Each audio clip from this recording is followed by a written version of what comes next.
The Gordon Setter is a Scottish breed who takes his name from the Dukes of Gordon. It was the 4th Duke who began to develop the black and tan setting dogs that were common in the area. At the time, they were known as Gordon Castle Setters and were renowned for their pointing ability, ease of training, and great stamina. When he took over the kennels in 1835, the 6th Duke worked on maintaining the dog's field ability and making their appearance standard.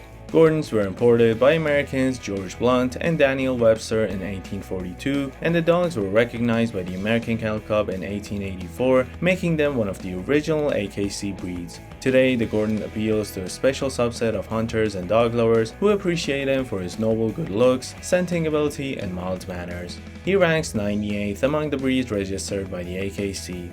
The Great Dane originated not in Denmark as you might think, but in Germany where he's known as a Deutsche Dogge. Breeds in his background are thought to include the Irish Wolfhound, from whom he gets his hide, the Mastiff who contributed heft, and the Greyhound, responsible for his sleek physique. He was designed to hunt boar and at the time was as ferocious as his tusk adversary. Later, he was often found as an estate guardian. In 1876, the Great Dane was named the national dog of Germany, but he came to be appreciated in other countries as well, including the United States. Today, with his gentle nature and giant stature, it's no wonder that many people love this interesting dog. Gordons are attentive and lively with agreeable dispositions. They are loyal to their family and wary of strangers, both characteristics that make them excellent watchdogs. If you introduce your Gordon to someone, he'll accept their attention but isn't likely to seek it out. A Gordon should never be shy or aggressive towards people, but he may be aggressive towards other dogs. He can learn to get along well with cats if he's raised with them since puppyhood, but he may view outdoor animals as prey. With children, the Gordon is a good friend, especially if he's raised with them. If a Gordon doesn't like the way a child is playing with him, he's apt to just walk away. A young Gordon may be too rambunctious for a toddler though. The Gordon should be calm and quiet in the household, that is until he sees you pulling out your shotgun for hunting or the leash for a walk. He has a high activity level and a daily walk or run of at least 1 hour, which can be broken up into 2 or 3 outings will meet his exercise needs. He's best suited to a country home where he can practice his hunting skills. If you don't hunt, try him out in agility, dog diving, obedience, rally, or tracking. In the field, the Gordon is cooperative, with strong drive and good scenting ability. He must generally be taught to retrieve, but he's capable of tracking wounded birds and bringing in dead game on land and from water. He often ranges out when he's hunting, but he's usually good about checking back in. This is an intelligent dog who is moderately trainable. He responds best to patient, gentle handling. Before we continue, please consider hitting that like and subscribe button as it would mean a lot. Thanks. The Great Dane is often described as a gentle giant, but he's naturally protective when the situation calls for it. He's affectionate and loves people, and those qualities should never be perverted by encouraging aggressive behavior. Great Danes love children, but they must learn how to be gentle around them. One swipe of that wagging tail will knock a toddler over, so it's important to supervise their interactions. These big dogs can also learn to get along well with other pets, especially when they're raised with them since puppyhood. A fenced-in yard is necessary to keep the Great Dane from going out for a stroll on his own. He's not typically a jumper, so a 6-foot fence should be enough to keep him contained. Be aware that while adult Great Danes are pretty laid back, puppies are highly active and enjoy digging and other landscaping. You might think a Great Dane is best suited to life outdoors because of his enormous size, but just the opposite is true. He should be an indoors dog who is part of the family. When that is the case, the Great Dane is loving, learns well, and house trains easily. Left to his own devices, the amount of destruction he can do to your home and yard is beyond imagination, so don't let him enlighten you. Gordon Setters can be affected by certain health problems. The most common orthopedic conditions are hip and elbow dysplasia, and an eye disease called progressive retinal atrophy is a potential concern too. Hypothyroidism may affect the Gordon. It's a common hormonal disease in dogs in which the thyroid gland doesn't produce enough thyroxine.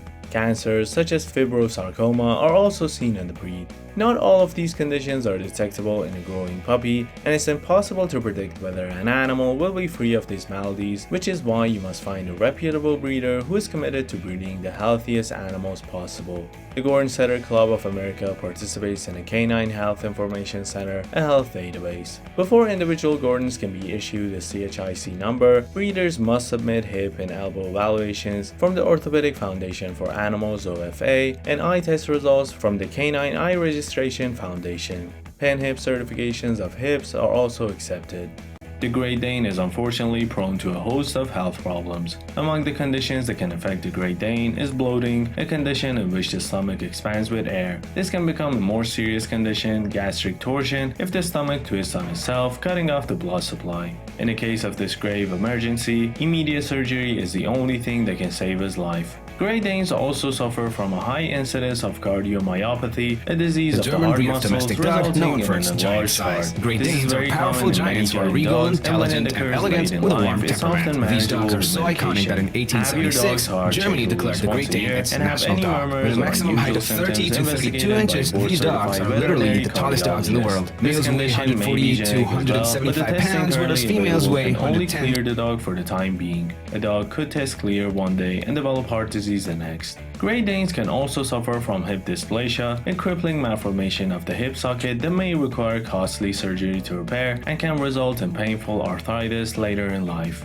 Cancer is another leading cause of death in Great Danes, particularly bone cancer. They're also prone to a number of other skeletal, vision, and neurological problems, both major and minor. All in all, Great Dane wet bills, like the dogs themselves, tend to be very large. Before individual Great Danes can be included in a Canine Health Information Center (CHIC), the Great Dane Club of America requires them to have a hip evaluation from the Orthopedic Foundation for Animals, Ontario Veterinary College or PennHip, a clearance from the Canine Eye Registry Foundation, an OFA thyroid evaluation from an approved laboratory, and a cardiac evaluation from OFA or the ACVM Registry of Cardiac Health. The Gordon has a long, thick coat with feathering on the ears, legs, belly, and tail. Depending on the type of train your Gordon is out in every day, you probably need to brush and comb him 1 to 3 days a week to prevent or remove tangles and mats, remove dead hair, and distribute skin holes. In addition to brushing, you'll need to trim the hair on the bottom of his feet and between his toes. The Gordon setter sheds moderately. The more often you brush him, the less hair you will find on your floor, furniture, and clothing. Gordons also love swimming and playing in water, so be sure to keep the ears clean and dry to prevent bacterial or yeast infections from taking hold. The Great Dane has a short, thick, smooth coat. It sheds moderately, in other words more than you think, but requires little grooming. Brush the Dane weekly with a rubber hound mitt or soft bristle brush to keep the hair and skin healthy. In spring and fall, he will have a heavy shed, known as blowing the coat, and will need to be brushed more frequently during that time to get rid of all the loose hair. Bathe the Dane as you desire or only when he gets dirty. With the gentle dog shampoos available now, you can bathe the Dane weekly if you want without harming his coat.